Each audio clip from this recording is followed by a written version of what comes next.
Mon propriétaire veut augmenter mon loyer alors que ce n'est pas prévu dans mon contrat de location. Est-ce que je peux m'y opposer ? Vous écoutez un podcast imaginé par Le Particulier, le média de référence pour mieux connaître vos droits au quotidien.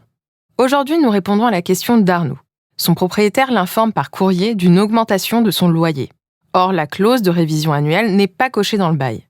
Il se demande s'il peut utiliser cet argument pour refuser l'augmentation. Alors, à vos droits, prêts, partez. La location d'un logement non meublé est soumise à la loi du 6 juillet 1989 sur les baux d'habitation. Une loi dite d'ordre public, c'est-à-dire qu'elle s'applique obligatoirement. Et la réglementation est très stricte, notamment pour la fixation du loyer et son évolution. Pour pouvoir augmenter votre loyer chaque année, le bailleur doit l'avoir prévu expressément dans le contrat de location. L'augmentation est alors calculée à partir de l'évolution annuelle de l'IRL, l'indice de référence des loyers. Il est publié chaque trimestre par l'INSEE. Avez-vous bien vérifié votre contrat de location sur ce point ? Oui, il s'agit d'un bail type classique. La clause de révision existe, mais elle n'est pas remplie. Alors votre propriétaire ne peut pas augmenter votre loyer. Son montant doit rester inchangé pendant toute la durée du bail. Et cela, même si la clause existe, mais qu'elle n'a pas été remplie.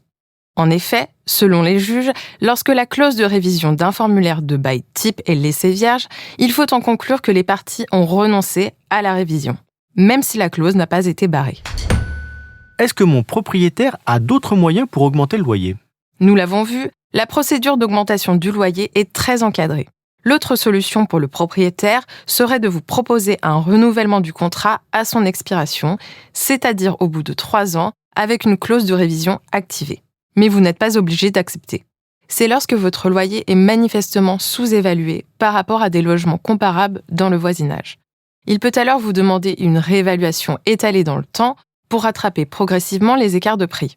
Là encore, la demande ne peut intervenir qu'au terme du bail en cours, selon une procédure encadrée et en fournissant des justificatifs.